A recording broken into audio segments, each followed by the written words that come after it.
موت کے قریب کا تجربہ، زندگی جتنی پرانی چیز، ایسی حالت جس میں انسان مختصر مدت کے لیے اپنے جسم سے باہر چلا جاتا ہے اور جسم سے باہر کی دنیا کو درک اور اس کا مشاہدہ کرنے کے بعد دوبارہ اپنے بدن میں واپس آ جاتا ہے۔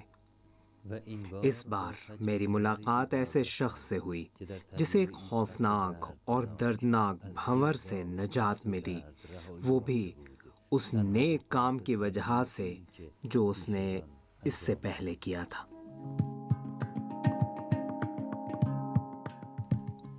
یہ وہ مسافر ہیں جو اس دنیا سے واپس آئے ہیں اور ان کے پاس بتانے کے لیے بہت کچھ ہے، لیکن ہم نہیں پوچھتے ہیں اور وہ خود بتاتے نہیں ہیں، لیکن اب بتانے کا وقت ہے اور سننے کا۔ اچھا، ہوا کیا تھا؟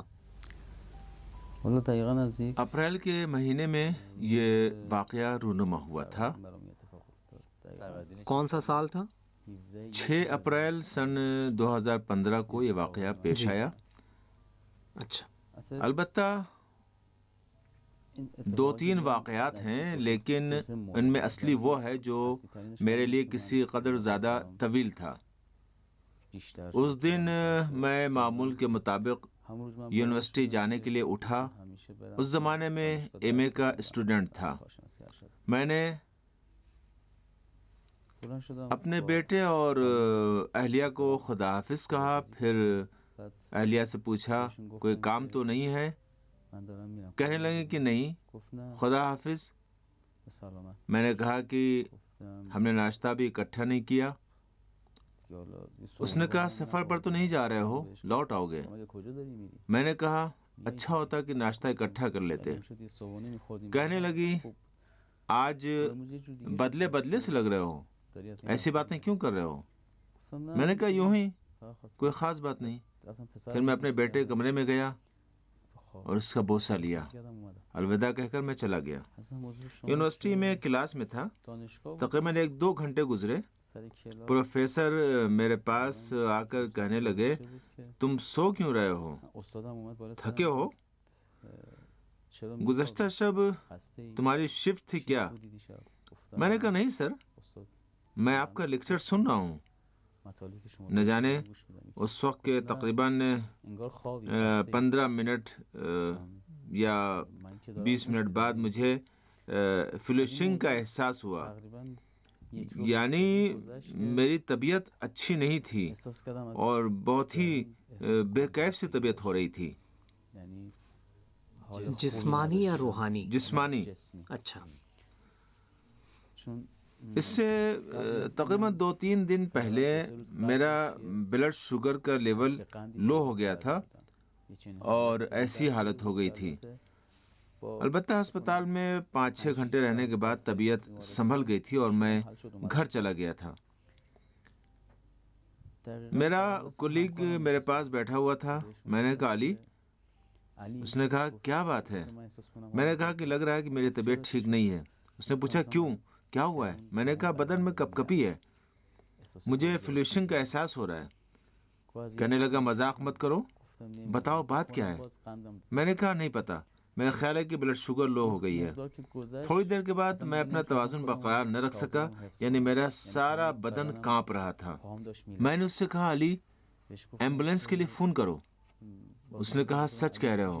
میں نے کہا ہاں، میری طبیعت اچھی نہیں ہے، یا تو میری بلڈ شوگر لو ہو گئی ہے یا مجھے تشنج ہونے والا ہے۔ یہ میں نے جو ہے وہ علی سے کہا۔ پہلے کبھی تشنج ہوا تھا؟ نہیں، میں نے اپنے کولیگ کو علامتوں سے آگاہ کیا کہ ایسا ہو رہا ہے۔ آپ تشنج کی علامات کیسے جانتے تھے؟ میں جانتا ہوں کیونکہ میں شعبہ حادثات میں کام کرتا ہوں۔ اس نے فون کیا اور میرے کولیگ آ گئے۔ مجھے اچھی طرح یاد ہے کہ میرے کولیگ میرے پاس آئے تھے، میرا بلڈ پریشر چیک کیا، بلڈ شوگر لیول چیک کیا اور کہا کہ بلڈ شوگر لیول جو لو ہے۔ میرا بلڈ شوگر لیول لو تھا، مجھے یاد ہے۔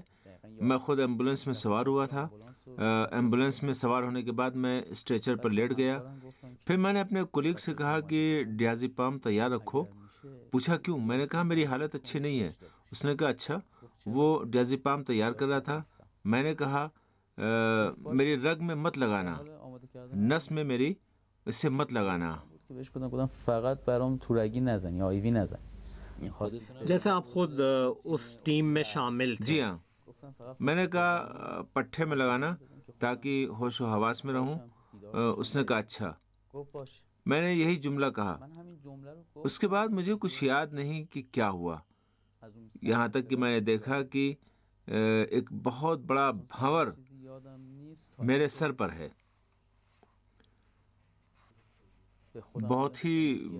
بہت بڑا بھنور تھا. بزرگی بالا سرم. ایک بھنور؟ جی ہاں. پانی کا بھنور؟ نہیں. فرض کریں کہ آپ ایک کمرے میں ہوں اور چھت کی طرف دیکھیں تو آپ کو ایک گھومتا ہوا بھنور دکھائی دے، سیاہ، بعض اوقات نیلے رنگ کا بن جاتا تھا. کس قدر وسیع تھا؟ بہت زیادہ. اس کی وسعت بیان سے بالاتر ہے. مطلب بے کراں تھا؟ ہاں، بے کراں تھا.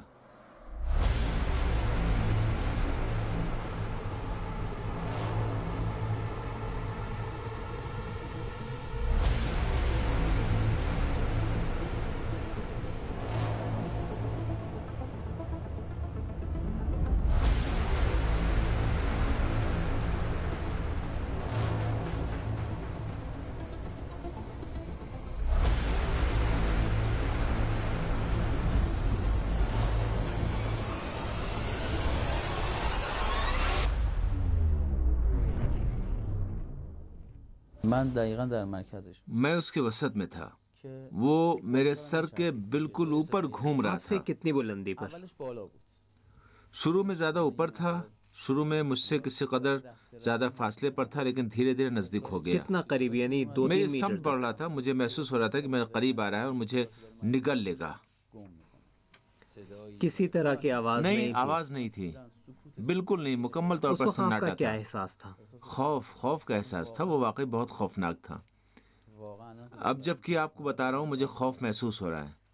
اس واقعے کچھ عرصے بعد تک میں خوف محسوس کرتا رہا ہوں اس سوچ کر. مطلب آپ سمجھتے ہیں کہ وہ ہاں، کسی ابھی جگہ میں موجود ڈرتا ہے؟ ہوں، مجھے خوف محسوس ہوتا ہے. میں آپ سے ابھی بات کر رہا ہوں تو یعنی مجھے آپ سمجھتے ہیں کہ وہ کسی جگہ موجود جی ہے؟ یہ گرداب مجھ سے نزدیک ہوا اور مجھے ایسا محسوس ہوا کہ میں کسی اور فضا یعنی میں وہ چلا گیا بھنور ہوں. آپ کو لے مجھے اپنی گیا؟ طرف کھینچ لیا. وہ کہیں اور لے گیا آپ کو؟ اس طرح سے کھینچا کہ میں نے اپنے آپ کو ایک سبز جگہ میں پایا. میں کھڑا ہوا اور دیکھا کہ میں اپنے ارد گرد کے لوگوں سے بہت بڑا ہوں. خیلی بزرگتر از آدمایی هستم که یعنی کیا کہوں، یعنی وہ چھوٹے تھے اور آپ بڑے ہو گئے نہیں، تھے؟ وہ چھوٹے ہو گئے تھے. میں پہلے جیسا اچھا، وہ تھا، چھوٹے وہ تھے. مجھ سے چھوٹے تھے. جی ہاں. مجھے وہاں چلتے ہوئے خیال رکھنا پڑتا تھا کہ کہیں ان کو کچل نہ دوں. آہستہ آہستہ مجھے محسوس ہوا کہ پانسا پلٹ گیا ہے. میں چھوٹا ہو گیا ہوں اور وہ جگہ بہت بڑی ہو گئی ہے. میں نے محسوس کیا کہ وہ افراد وہ مجھ سے اس قدر بڑے ہیں کہ مجھے وہ دیو ہیکل نظر آ رہے تھے. یہ سب چند سیکنڈ میں رونما ہوا، یعنی دیکھنے اور جانے کے دوران یہ رونما ہوا. میں بتا رہا ہوں کہ برعکس ہو گیا. یعنی وہ قدم اٹھا کر رکھتے تھے تو میں بھاگتا تھا کہ کہیں میں ان کے پاؤں کے نیچے آ کر کچلا نہ جاؤں. میں ان سے مسلسل بھاگے جا رہا تھا. حتیٰ اگر ان پر نظر پڑتی تو بہت خوف آتا تھا. بہت زیادہ مجھ میں خوف کا احساس تھا. نگاه می‌کردی بهشون ترس برت می‌داشت. چرا؟ کیوں؟ وہ بہت خوفناک تھے. ان کی جسامت یا چہرے؟ جسامت بھی اور چہرے بھی. اچھا، یعنی ان کے چہرے جی، خوفناک خوفناک تھے. چہرے تھے. میں بھاگے جا رہا تھا کہ اچانک ایک اور جگہ جا کر گرا. یہ جگہ سفید رنگ کی تھی. یہ سفید رنگ کا ماحول تھا.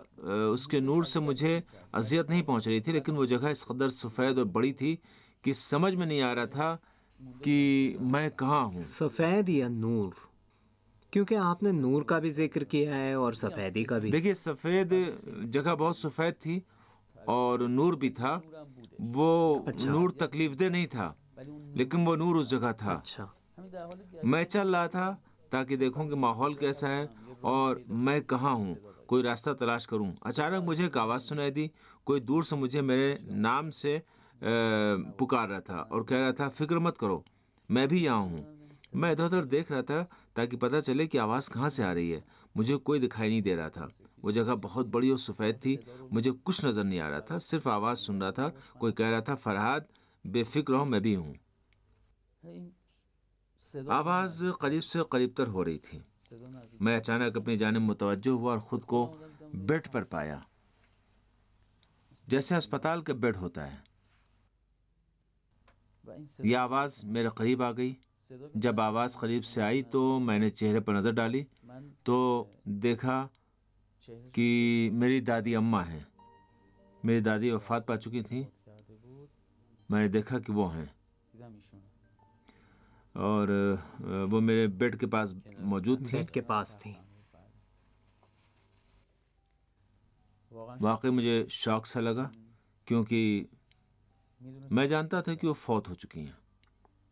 وہ میرے پاس آئیں اور کہا کہ بے فکر رہو، میں ہوں نا، تمہارے دادا بھی یہی ہیں، تم اکیلے نہیں ہو۔ وہی باتیں کر رہی تھی کہ دوبارہ وہ بھنور میرے پاس آ گیا۔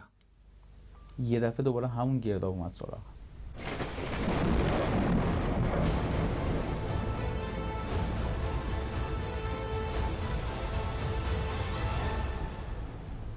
خلاص از اون فضا اومدیم. الغرض میں اس ماحول سے باہر آیا، لیکن یہ بھنور میرے اوپر ہی تھا۔ بعض اوقات اس قدر میرے قریب آ جاتا تھا کہ میں خوف زدہ ہو جاتا تھا۔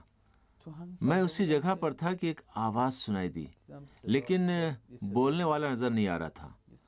بھنور بدستور میرے اوپر تھا۔ پھر یہ آواز سنائی دی کہ نہیں، یہاں مت لگاؤ۔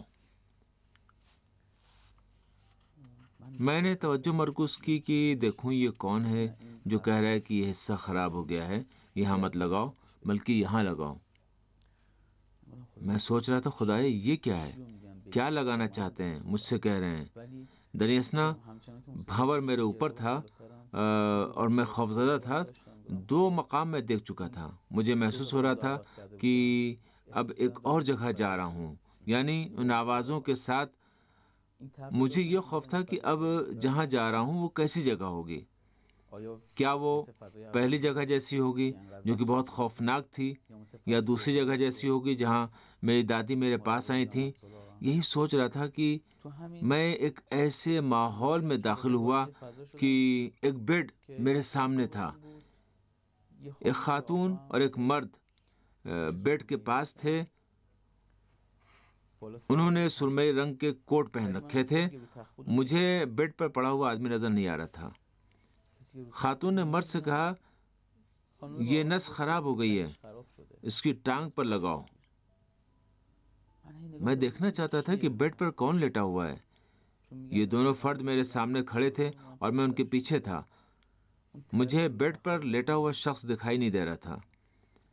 میں نے اسے دیکھنے کی بہت کوشش کی، نہ دیکھ سکا، نہ جانے کیوں، جیسے کسی نے مجھے پکڑ رکھا ہو۔ پکڑ رکھا تھا تاکہ ہاں، اسے دیکھ نہ سکو۔ جی، گویا مجھے کسی نے پکڑ رکھا تھا۔ اس نے کہا اس کا بلڈ شوگر چیک کرو، دوبارہ لو ہو گیا ہے۔ وہ آپس میں باتیں کر رہے تھے اور میں سن رہا تھا۔ آپ دیکھ رہے تھے کہ کتنے افراد لیٹے ہوئے شخص کا علاج کر رہے تھے، آپ جیسا محسوس کر رہے تھے؟ احساس تعجب، بے اعتنائی، خوف۔ تعجب، مجھے تعجب تھا اور خوفزدہ تو تھا ہی۔ میں دیکھنے کی کوشش کر رہا تھا کہ بیڈ پر کون لیٹا ہے۔ گویا کسی نے مجھے پکڑ رکھا تھا اور وہ مجھے مڑ کر دیکھنے نہیں دے رہا تھا۔ 2 افراد اس بیڈ پر لیٹے ہوئے شخص کے چہرے کے بالکل سامنے تھے۔ دوبارہ میں ایک سفید ماحول میں داخل ہوا۔ جیسے جیسے میں آگے بڑھتا گیا مجھے کچھ دکھائی نہیں دے رہا تھا۔ حرکت تھی آپ ہاں، کی؟ حرکت کر رہا تھا۔ کیسی حرکت؟ چل رہے تھے یا؟ یہ نہیں کہہ سکتا کہ چل رہا تھا، گویا کوئی شخص مجھے کسی سمت لے جا رہا تھا۔ اچھا، گویا کوئی شخص آپ کو کسی طرف لے جا رہا تھا۔ ایک طرف لے جا رہا تھا، یہاں تک کہ میں اس سفید ماحول سے ایک ایسی جگہ پہنچا جہاں میں نے اپنے سے آگے بعض افراد کو دیکھا جو گویا انسان جی خواتین جیسے سجدہ کر رہی ہوں، گویا سجدے کی حالت میں تھیں. وہ سب سفید لباس میں ملبوس تھیں. مثلاً جب بچیاں سن بلوغ کو پہنچتی ہیں تو جشن کا اہتمام کیا جاتا ہے اور وہ سب سفید لباس پہنتی ہیں. بالکل اسی طرح باپردہ، صاف ستھرے اور خوبصورت لباس وہ کھڑی تھیں، گویا سجدے میں جا رہی تھیں، بار بار اٹھتی اور سجدہ کرتی، بہت زیادہ تھیں. اس وسیع سفید ماحول میں ان کی تعداد بہت زیادہ تھی. منتشر تھیں. قطار میں تھی، نہیں منتشر نہیں تھی، سب ایک لائن میں تھیں. میں ان کو دیکھ رہا تھا. ان میں سے ایک اٹھی اور اٹھ کر میرے پاس آئی اور پہلی مرتبہ کی طرح مجھے نک نیم سے پکارا. دوبارہ کسی نے آپ کو پکارا؟ جی، ایک خاتون نے آواز دی، وہی جو میری طرف آ رہی تھی، اس نے مجھے پکارا. میرا تصور یہ تھا گویا ایک چھوٹی بچی ہے جو میری طرف آ رہی ہے اور میرا نام پکار رہی ہے. جو سجدہ کر رہی تھی ان میں سے ایک آئی. میں نہیں کہہ سکتا کہ میرے قریب آئی، لیکن میں اسے دیکھ سکتا تھا. البتہ اس کا چہرہ مجھے نظر نہیں آ رہا تھا اور معلوم نہیں تھا کہ کون ہے. وہ میرا نام پکار رہی تھی اور میری طرف آ رہی تھی. پھر ایک جگہ پہنچ کر اس نے اپنا ہاتھ میری طرف بڑھایا. میں نے اس لمحے محسوس کیا کہ میں بیڈ پر ہوں. آپ کو معلوم ہو گیا کہ اسپتال کے بیڈ نہیں، پر میں نہیں جانتا تھا کہ اسپتال ہے. ایک بیڈ پر ایک تھا. بیڈ پر تھے. ہاں بیڈ پر تھا، اسپتال کے بیڈ پر نہیں، بلکہ ایسے بیڈ پر جیسے اسپتال میں اب بھی ہوتے آپ کو ہیں. نہیں معلوم وہ بیڈ کہاں نہیں، ہے؟ سفید ماحول تھا، بہت وسیع جگہ تھی اور میں اس بیڈ پر بیٹھا تھا کہ بچی میرے قریب آئی. یعنی اس نے اپنا ہاتھ میری طرف بڑھایا. میں اس کا ہاتھ پکڑنا چاہتا تھا لیکن پکڑ نہ سکا. آپ اس کا ہاتھ کیوں پکڑنا چاہتے تھے؟ میں نے محسوس کیا کہ شاید اس نے مدد لینے کے لیے یا مجھے کسی اور جگہ لے جانے کے لیے مدد کرنا ہاتھ بڑھایا ہے. میں نے اپنا ہاتھ اس کی جانب بڑھایا، اس نے بھی اپنا ہاتھ بڑھایا، میں نے بھی اپنا ہاتھ بڑھایا. میں اسی جگہ تھا کہ بھنور دوبارہ آ گیا، لیکن اس مرتبہ وہ نیلا تھا، میری طرف آیا. وہ بھنور واقعاً بہت ہی عجیب تھا، میری طرف آیا.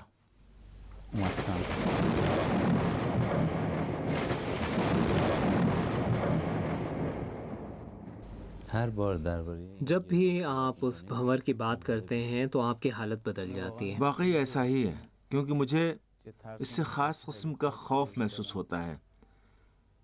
اب جب کہ میں یہاں ہوں اور اس کے بارے میں سوچتا ہوں اور وہ منظر یاد کرتا ہوں تو وہ میرے لیے بہت خوفناک ہے. بعض منظر اچھے تھے، مثلا دادی کو دیکھنے والا منظر تقریباً کہہ سکتا ہوں کہ میرے لیے پرسکون تھا. میں ایسی حالت میں تھا کہ بھنور دوبارہ آ گیا. اس بار وہ پہلے کی نسبت زیادہ لمبا اور بڑا تھا، یعنی مجھ سے بہت قریب بھی تھا. یہ بھنور مسلسل میرے قریب آ رہا تھا. اس نے پہلی بار کی طرح مجھے اپنی طرف کھینچا، مجھے اپنی طرف کھینچا.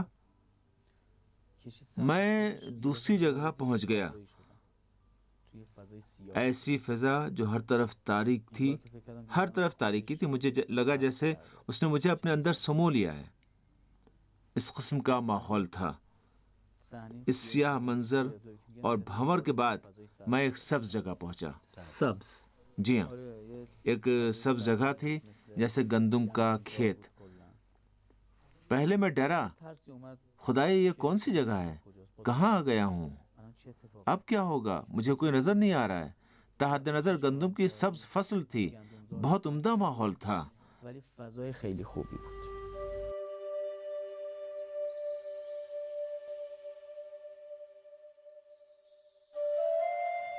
دردم از یار است و درمان نیز هم دل فدای او شد و جان نیز هم. چون سر آمد دولت شبهای وصل، بگذرد ایام هجران نیز هم. هر دو عالم یک فروغ روی اوست، گفتمت پیدا و پنهان نیز هم. همینطور که تو این حال بودم میں اسی حالت میں تھا کہ میں نے اس بچی کو دوبارہ دیکھا، انہی جس نے شمائل کے اپنا ساتھ. ہاتھ بڑھایا تھا. جی، وہ گندم کے کھیت میں تھی. دوبارہ اس نے میرا نام پکارا، دوبارہ اپنا ہاتھ میری طرف بڑھایا. اس کا لباس کیسا اس تھا؟ کا لباس سفید تھا، چادر جیسا تھا. اس کی عمر کا اندازہ نہیں لگا سکتے؟ نہیں بتا سکتا. اچھا جی. جیسا کہ میں نے کہا، میں اس کا چہرہ اور شمائل نہیں دیکھ سکتا تھا، صرف لباس دیکھ سکتا تھا. اس نے دوبارہ مجھے میرے نام سے پکارا، اپنا ہاتھ میری طرف بڑھایا، مجھ سے کہا آؤ. میں گندم کے کھیت میں اس کے پیچھے چل رہا تھا، اس تک پہنچنا چاہتا تھا لیکن پہنچ نہیں پا رہا تھا. میرے دلچسپ یہ تھا کہ میں جس قدر بھی چلتا اس تک نہیں پہنچ پا رہا تھا. بالکل اسی طرح جب میں نے اسے پہلی بار دیکھا تھا، مجھے محسوس ہوتا تھا کہ وہ میرے پاس ہے، مجھ سے نزدیک، لیکن میں اس تک نہیں پہنچ پا رہا تھا. وہ گئی، میں بھی اس کے پیچھے گیا. ہم ایک ایسی جگہ پہنچے جہاں ہر طرف درخت ہی درخت تھے. ایک سبز اور بہت خوبصورت منظر میری آنکھوں کے سامنے آیا، اور وہ لڑکی غائب ہو گئی. میں اسے تلاش کرنے لگا، لیکن دھیرے دھیرے اس ماحول میں محو ہو گیا. یعنی وہ ماحول اس قدر اچھا اور پرسکون عمدہ تھا کہ مجھے بہت اچھا محسوس ہو رہا تھا. یعنی وہ پہلے والا خوف قدرے کم ہو گیا. وہ ماحول اس قدر اچھا تھا کہ میرا خوف کچھ کم ہوا. میں لڑکی کی تلاش میں آگے بڑھ رہا تھا کہ ایک دریا کے پاس پہنچ گیا جو درختوں کے بیچ میں بہہ رہا تھا. میں نے اسے دیکھ کر کہا، خدایا یہ کون سی جگہ ہے، اتنی اچھی کیوں ہے؟ وہاں بہت سکون تھا اور مجھے بہت اچھا محسوس ہو رہا تھا. میں سوچ میں پڑ گیا کہ یہ کون سی جگہ ہے، میں کہاں آ گیا ہوں. اس جگہ مجھے بہت سکون ملا تھا. اس لمحے ایک پرندہ چہچہا رہا تھا جس کی وجہ سے میرے خوف میں کمی ہو گئی تھی. لیکن کیونکہ میں پہلے والے مناظر سے بہت خوفزدہ تھا، اس بھنور کی وجہ سے جو میرے اوپر گھوم رہا تھا، اس سے مجھے خاص سکون ملا تھا. یعنی مجھے اس قدر سکون ملا تھا کہ اس بات پر تیار تھا کہ دوبارہ اس خوف میں مبتلا ہو جاؤں تاکہ اس منظر تک پہنچ سکوں. اب بھی تیار ہیں آپ؟ اب جب کہ بیان کر رہا ہوں، وہی خوف مجھ پر طاری ہو جاتا ہے. وہ تمام مناظر واقعی تکلیف دہ ہیں. اب جب کہ آپ کو بتا رہا ہوں، میرے لیے وہ اذیت ناک ہیں. میں ان پر قابو پانے کی کوشش کر رہا ہوں تاکہ اس لمحے تک پہنچ سکوں کہ اس ماحول کے بارے میں آپ کو بتا سکوں. یعنی حتیٰ بیان کرتے جب ہوئے اس بھی لمحے تک پہنچتا ہوں تو مجھے سکون ملتا ہے. آپ پہلے حصے کی مشکلات برداشت کرتے ہیں تاکہ اس تک پہنچ سکیں.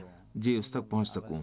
عرض کروں کہ پہلے بھی میں نے کہا تھا کہ یہ مناظر بعض اوقات میرے لیے اس قدر تکلیف دہ ہوتے ہیں کہ انہیں بیان کرتے ہوئے میرے بدن پر کپ کپی طاری ہو جاتی ہے. مجھے پیاس لگی تھی، میں پیاسا تھا. میں نے دریا کا تھوڑا سا پانی پیا.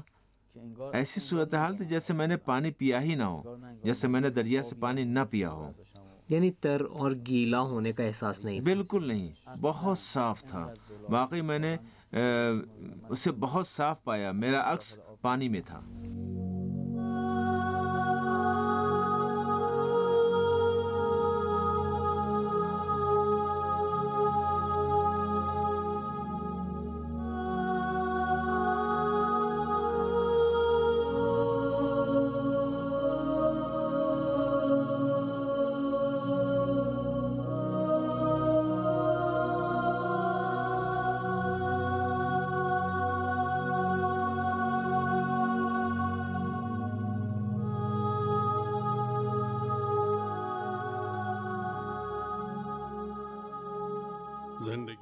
برزخ سے واپسی. از اون فضا اومدم بیرون. میں اس ماحول سے باہر آیا. از اون فضا جب اس اومدم ماحول سے بیرون. باہر نکلا تو بھنور میرے پاس پھر آ گیا. من کسی رو مجھے کوئی نظر نہ آیا چون میگم کیونکہ تاریکی تھی. میں چاہتا تھا کہ دوبارہ اس جگہ لوٹ جاؤں جہاں میں نے پانی پیا تھا. دوست داشتم وہاں میں خود کو ہلکا محسوس کرتا تھا. چون واقعا ایک آواز آ رہی تھی یه جورایی لیکن مجھے وہاں کوئی نظر نہیں آ رہا تھا. ولی این صدایی میومد. میں اسی حالت میں تھا کہ من تو میری نظر قدرے بہتر ہوئی. میں نے دو خواتین کو اپنے روبرو کھڑا ہوا دیکھا روبروم وایسادم. لیکن میں ولی من ابھی تک بوکھلایا ہوا تھا. مجھے خوف کا احساس تھا. تصویرشون باز ان کے چہرے واضح ہاں ہوئے، کچھ واضح ہوئی. انہیں پہچانا. پھر اچانک اس نے کہا ڈاکٹر آئیے. فرحاد نے آنکھیں کھول دی ہیں.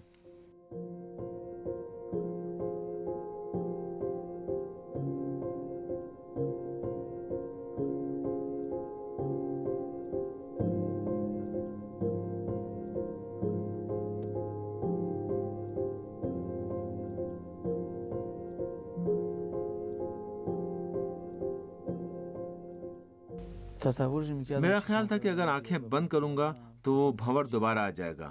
اس لیے میں نے آنکھیں بند نہیں کی تھیں.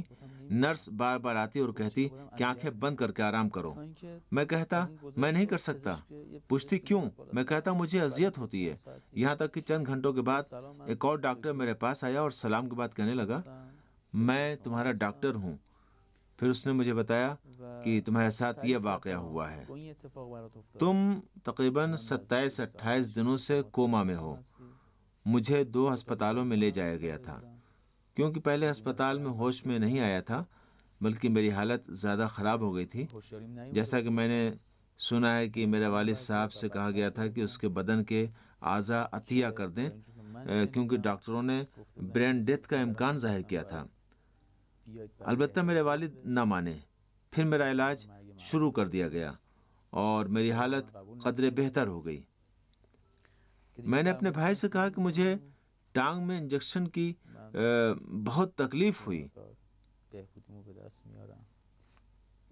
مجھے جو ہے اس کی وجہ سے بہت زیادہ اذیت ہوئی ہے. آپ نے اپنے بھائی سے کب کہا؟ ڈسچارج ہو کر گھر آنے کے بعد اچھا، میں نے حالت بہتر ہونے کے بعد اپنے بھائی سے کہا ہاں کہ میں بہتر ہو گیا تھا.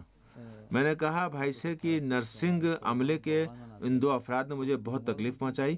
کہنے لگا کون سے افراد نے؟ میں نے کہا کہ جنہوں نے میری ٹانگ کے ذریعے دوائی انجیکٹ کی. تھوڑی دیر سوچنے کے بعد وہ بولا تم تو اس وقت بے ہوش تھے. تم یہ بات کیسے جانتے ہو؟ اچھا، آپ کوما میں تھے. میں نے کہا میں نے خود کو دیکھا تھا کہ وہ میری ٹانگ میں نس ڈھونڈ رہے ہیں. کہنے لگا ستاؤ مت، تم اس وقت وینٹیلیٹر پر تھے. میں نے سوچنے کے بعد کہا کہ نہیں، میں وینٹیلیٹر پر نہیں تھا. وینٹیلیٹر؟ مصنوعی سانس کی مشین. اچھا، یعنی آپ سانس نہیں لے سکتے نہیں، تھے، وینٹیلیٹر کے ذریعے سانس لے. میں ان 28 دنوں میں سے 20 دن تک وینٹیلیٹر پر رہا. خدا کا شکر ہے کہ لوٹ آیا ہوں اور اس لوٹنے کا سبب ہمیشہ ایک چیز کو سمجھتا ہوں کیونکہ 19 مارچ 2015 کو ہمیں ڈیوٹی پر بھیجا گیا. ہمیں بتایا گیا کہ کلینک میں ایک لڑکی کی حالت غیر ہو گئی ہے.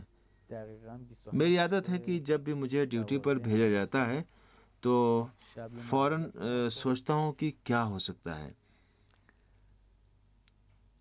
میں نے اپنے کولیگ سے کہا اٹھو چلیں، ہماری مریضہ کو ہارٹ اٹیک ہوا ہے، اس کا CPR کرنا ہے. ہم دونوں گئے. ہمیں کلینک میں مریضہ کے پاس پہنچنے میں 3 سے 4 منٹ لگ گئے. ہم پہنچے تو دیکھا کہ عملہ اس کا CPR کر رہا تھا. میں نے لیڈی ڈاکٹر سے پوچھا کیا ہوا ہے؟ اس نے کہا کہ 21 سالہ لڑکی ہے، اسے دل کا عارضہ ہے، گھر والوں کے ساتھ سفر پر آئی ہے. ان لوگوں نے آرام کرنے کے لیے باہر خیمہ لگایا تھا کہ یہ واقعہ پیش آ گیا. پھر ڈاکٹر صاحبہ نے مجھ سے کہا کہ علامات نہیں ہیں. میں نے کہا علامتیں نہیں ہیں لیکن یہ 21 برس کی ہے، چاہے علامات ہوں تب بھی ہمیں اپنا کام انجام دینا چاہیے. ہم نے اسے 2 جھٹکے دیے اور اس نے سانس لینا شروع کر دیا. بعد نگاه کردیم دیدیم ہم نے اسے جا کر اسپتال کی تحویل میں دیا. که ما بردیم تحویل بیمارستان. خدا کا شکر خدا رو اسپتال میں اس میں وہ علامات موجود تھیں. Vital science. جی اسپتال میں اس میں وائٹل سائنس تھیں. میں بعض اوقات سوچتا ہوں کہ میرا واپس پلٹنا اسی وجہ سے تھا.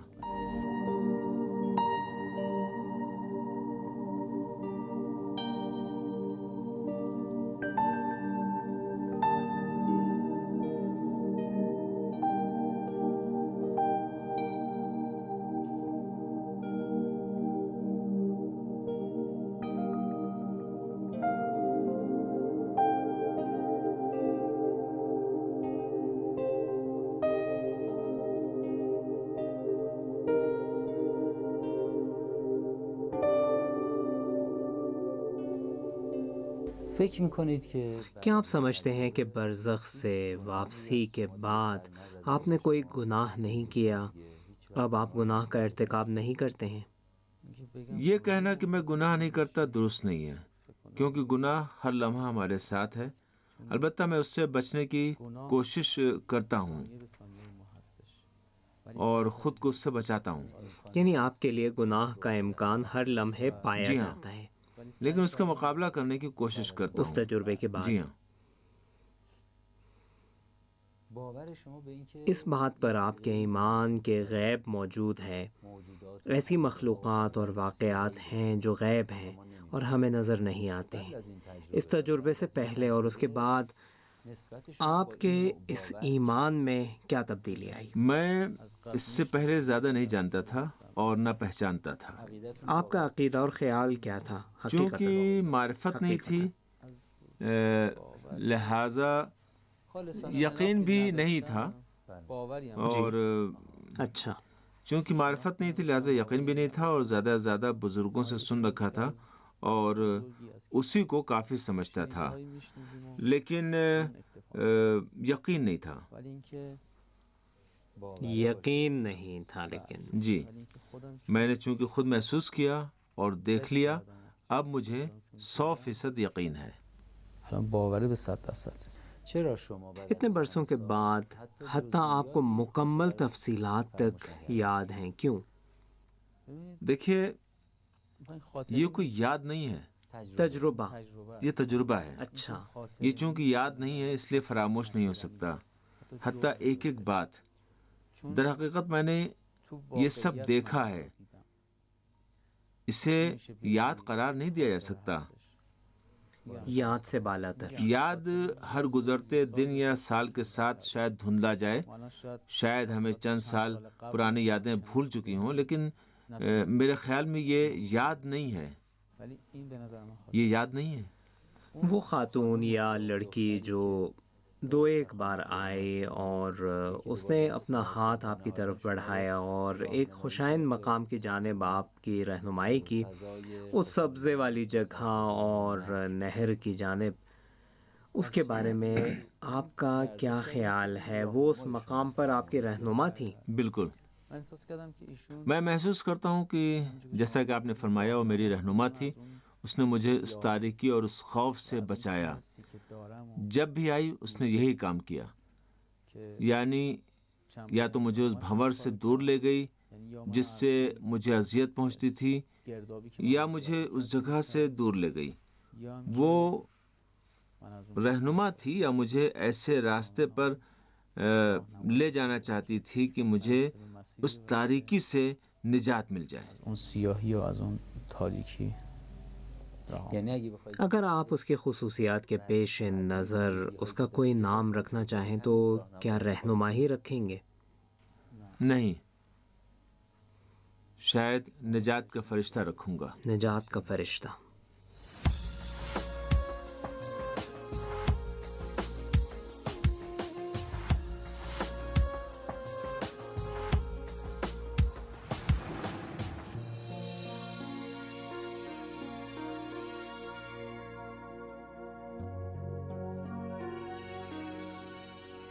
میدونیم که در ہم جانتے ہیں کہ نیئر ڈیتھ ایکسپیرینسز میں بعض مشترکہ چیزیں ہوتی ہیں، مثال کے طور پر پرواز، نورانی ٹنل، واقعات سے ہم آہنگ ہو جانا، بدن سے باہر نکلنا، بے پناہ عشق اور دوسرے امور جو آپ جانتے ہیں۔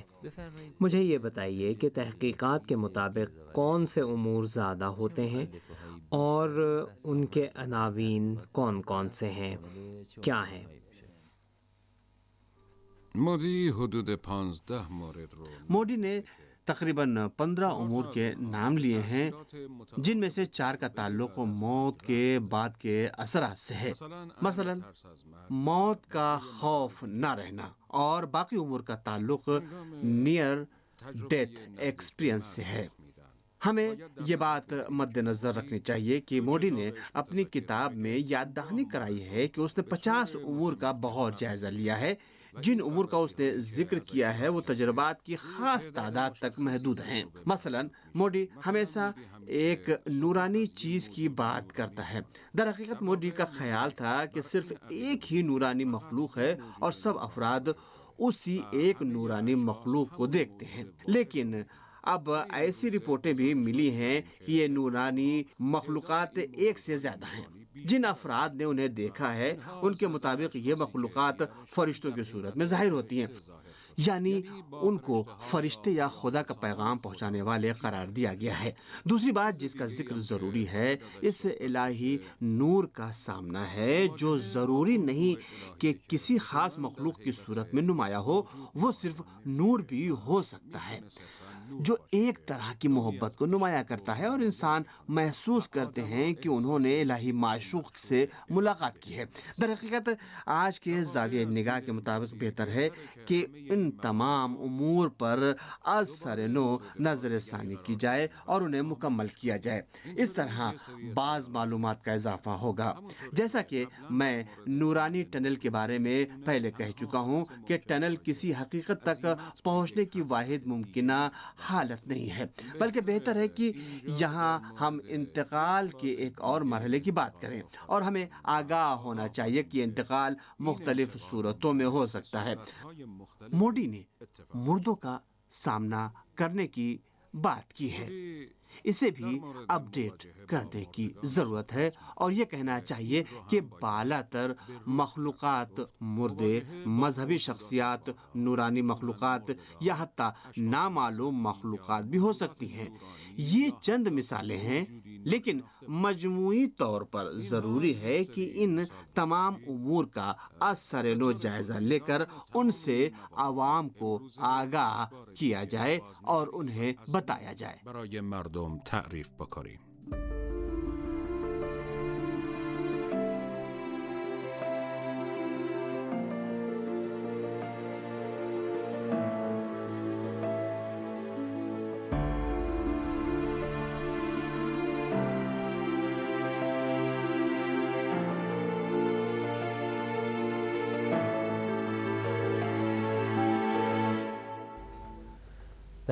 آپ نے نور کی بات کی، نور کیسا تھا؟ دیکھیے، اس نور سے انسان کو اذیت نہیں پہنچتی تھی، یعنی آپ سورج کا نور فرض کریں، ہم اسے بالکل نہیں دیکھ سکتے، وہ نور شاید اس سے کئی گنا زیادہ قوی تھا، لیکن اذیت بالکل نہیں ہوتی تھی۔ سورج کے نور سے قوی تھا لیکن اذیت نہیں ہوتی تھی، آپ اسے آسانی سے دیکھ سکتے تھے، بے کراں سفید تھا۔ پہلی بار جب میں نے آپ سے مشاہدے کے بارے میں انٹرویو کی بات کی تو آپ نے سختی سے انکار کر دیا، پھر جب ہماری بات چیت ہوئی تو پتہ چلا کہ آپ اپنا تجربہ زیادہ افراد کو نہیں بتاتے تھے۔ میں کھل کر کہہ سکتا ہوں کہ آپ اسے چھپاتے تھے، یا اگر یہ نہ کہوں کہ چھپاتے تھے لیکن آپ نے معدود چند افراد کو بتایا، اس کی وجہ کیا ہے؟ دیکھیے، ہم ایسے ماحول میں ہیں کہ اگر میں کسی سے بات کرنا چاہتا تو مجھے مکمل طور پر بیان کرنا پڑتا، اور میرے خیال میں کوئی بھی سننے پر تیار نہ ہوتا، یا شاید میرا مذاق اڑاتا اور کہتا کہ یہ سب تمہارا وہم ہے، دواؤں کا اثر ہے، تم نے خواب دیکھا ہے، یہ تم کیا کہہ رہے ہو؟ ایسا کچھ نہیں ہے. لوگ باتیں میرا خیال تھا کہ اگر بتاتے تو شاید مجھے یہ باتیں سننا پڑتی. لوگ باتیں بناتے ہیں. ہاں باتیں بناتے لوگ. اور وہاں کی چیزوں اور مخلوقات کی نوع اور ساخت کیسی تھی، یعنی یہاں کے نسبت فرق کیا تھا؟ دیکھیے ان کے نوع اور ساخت کو بے عین ہی بیان نہیں کیا جا سکتا، لیکن فرض کریں کہ ہم اس دنیا میں ہیں، اس زمین پر ہیں. مثلا وہی ہاں سبزے والی مثلا آپ جگہ، گندم کے کھیت میں سے گزرتے ہیں تو مشکل سے گزرتے ہیں، شاید آپ کو اذیت پہنچتی ہو.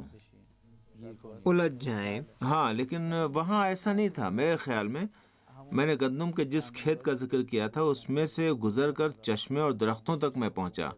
واقعی مجھے احساس ہوا کہ ایک پلین سڑک ہے جس پر میں چل رہا ہوں، یعنی کسی طرح کی کوئی اذیت نہیں تھی. ہاتھ نہیں الجھتا، پاؤں نہیں بالکل نہیں. الجھتا. مجھے بہت اچھا محسوس ہو رہا تھا. اگر یہاں آپ سے کہا جائے کہ گندم کے کھیت میں سے گزریں تو یہ دقت طلب کام ہے. آپ کا پاؤں کہیں الجھ جائے گا یا ہاتھ کہیں اٹک جائے گا، آپ کو اذیت ہوگی. وہاں بالکل اذیت نہیں تھی. خصوصاً جب میں پانی پی رہا تھا، میرا عکس بدستور پانی میں تھا. یعنی ایسا نہیں تھا کہ پانی نکالنے کی وجہ سے اس میں ہلچل ہوتی اور عکس نظر نہ آتا.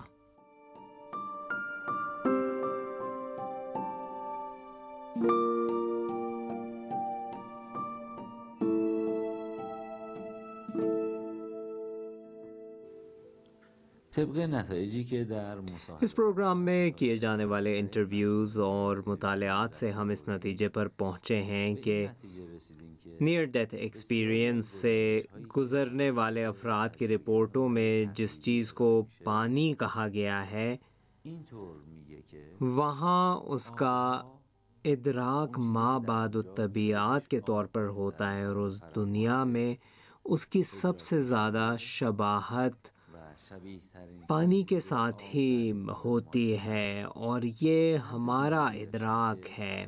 اس کی چند خصوصیات ہیں، مشترکہ خصوصیات یہ نیئر ڈیتھ ایکسپیرینس سے گزرنے والے افراد نے بیان دیا ہے. ایک یہ کہ وہاں کا پانی گیلا نہیں، یعنی گیلا ہونے کا سبب نہیں بنتا ہے. اگر فرد تجربه اس تجربے سے گزرنے والا شخص کہتا ہے کہ میں ایک نہر کے کنارے پہنچا اور میں نے اس کا پانی پیا. وہ کہتا ہے اس پانی میں ہاتھ ڈالنے یا اس میں تیرنے کے بعد میں گیلا نہیں ہوا تھا، یا اگر پانی پیا تو میں نے اسے بوجھل محسوس نہیں کیا.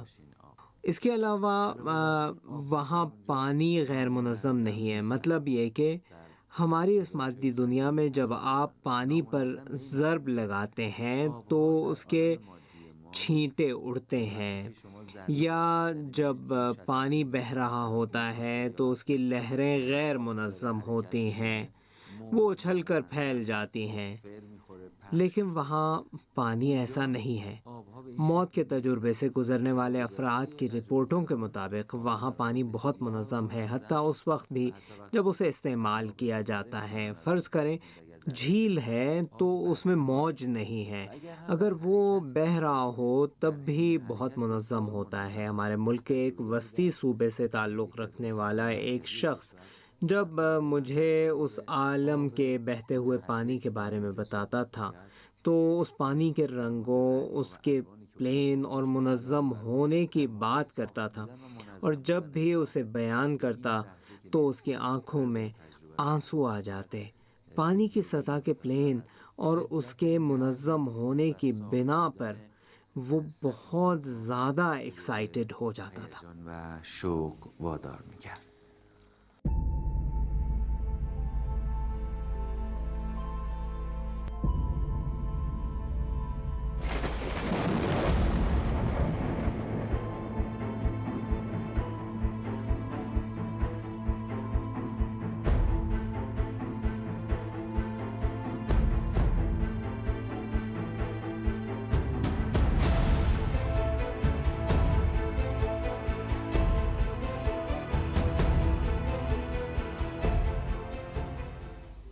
چار بال ہیں، ہر ایک کا ایک نام ہے.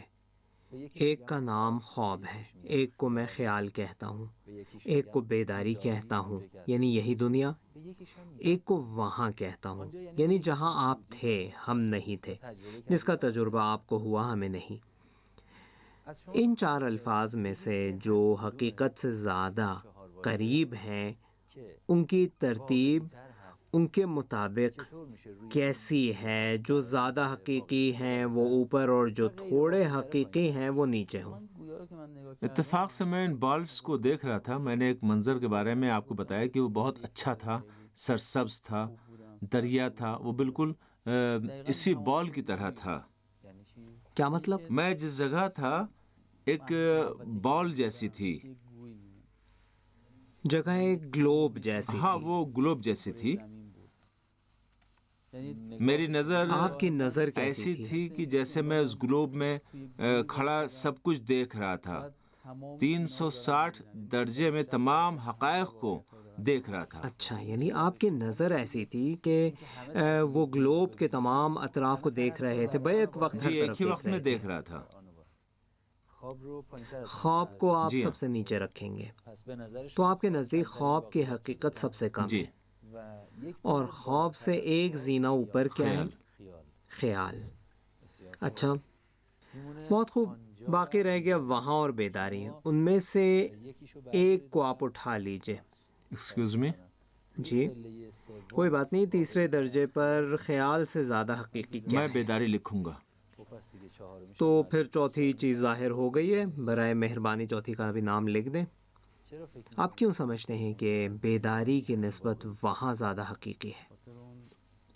اچھے احساس کی وجہ سے، اس جگہ سے متعلق اپنے اچھے احساس کی بنا پر، یہ وجہ ہے کہ وہاں کی بعض جگہیں میرے لیے تکلیف دہ تھیں، میری تکلیف کا سبب تھیں، میرے خوف کا باعث تھیں، مثلاً بھنور، مثلاً وہ جگہ جہاں ڈراؤنے افراد تھے۔ لیکن میں جرأت کے ساتھ کہہ سکتا ہوں، یہ بات پوری جرأت کے ساتھ کہہ سکتا ہوں حاضرم تمام اونا رو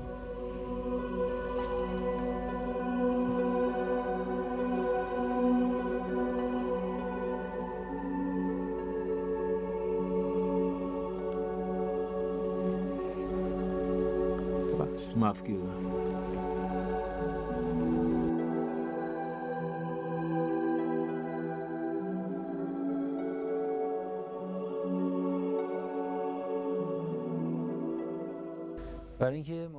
میں یہ سب ناظرین کو دکھاتا ہوں تاکہ وہ جان لیں کہ آپ نے کیا لکھا ہے۔ آپ اپنی رائے بتائیں۔ سب سے اوپر وہاں، حقیقی ترین، جی ہاں، اور بیداری، بیداری، اور خیال، خیال، اور آخری خواب۔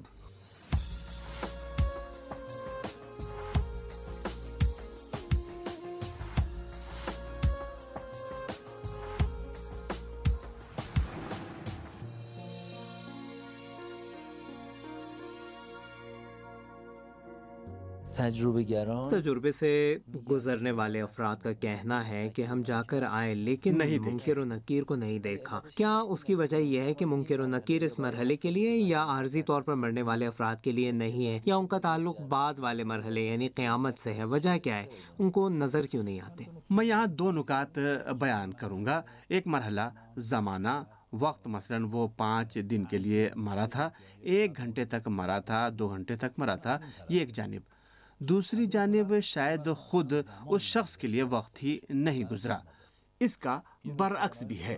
یہ ایک نکتہ ہے، لہٰذا آپ یہ نہ سمجھیں کہ وقت گزر گیا اور افراد عالم برزخ میں تھے اور وہ کہتے ہیں کہ میں 10 دن تک عالم برزخ میں تھا، نہ تو منکر تھے، نہ نکیر تھے، اور نہ ہی سوال جواب، نہ قبر کی سختی، نہ کچھ اور۔ ان معنوں میں شاید 1 سیکنڈ کا کچھ حصہ بھی متصور نہیں ہے۔ دوسرا نکتہ اسی طرح ہے، کسی سے سوال پوچھا جاتا ہے، چونکہ سوال کی بھی وجہ ہوتی ہے، اثر ہوتا ہے۔ اس سوال کے مطابق انسان جنت میں جاتا ہے، اس سوال کے نتیجے میں انسان جنت یا دوزخ میں جاتا ہے، کیونکہ سوال بلا وجہ تو نہیں پوچھا جاتا۔ جب سوال پوچھا جاتا ہے تو اگر جواب ٹھیک ہو تو وہی فرشتے اس کی قبر کو جنت میں تبدیل کر دیتے ہیں، اور اگر ٹھیک نہ ہو تو قبر جہنم کا ایک گڑھا بن جاتی ہے، یعنی اس کی قبر ہی جہنم کا گڑھا بن یہ جاتی قبر ہے۔ وہی مستطیل ہے یا عالم قبر؟ عالم قبر، نہیں عالم قبر۔ روایت میں ہے کہ القبر برزخ، جی، قبر یعنی برزخ۔ سورہ مبارکہ واقعہ میں آیا ہے فراہن و ریحان، فرمایا فی القبر و جنت النعیم، فرمایا فی الآخرہ۔ روح و ریحان مومنین کو برزخ میں ملنے والی غذا اور نعمتیں ہیں، جنت النعیم آخرت کے لیے ہے۔ فنزل من حمیم، جی، امام علیہ السلام نے فرمایا القبر، قبر کا لفظ استعمال کیا، برزخ نہیں کہا۔ فنزل من حمیم فی القبر، برزخ میں دوزخی کی غذا کیا ہے؟ فنزل من حمیم تسلیۃ جہیم، امام علیہ السلام نے فرمایا فی الآخرہ۔ روایات اور آیات میں قبر کا معنی، البتہ آیات میں نہیں، روایت میں بہت آیا ہے کہ القبر برزخ، یعنی عالم قبر اور قبر ہی عالم برزخ برزخ ہے۔ الگ الگ نہیں ہیں، نہیں، لفظ ایک جیسا ہے۔ لوگ عام قبر کو قبر کہتے ہیں، جس کی وجہ سے معاشرے میں اس طرح کی غلط فہمی در پیدا حقیقت ہوئی یہ ہے۔ مشترک لفظی ہے، دونوں ایک لفظ ہیں۔ اچھا، لفظ مثلا شیر اور شیر۔ اچھا، بله.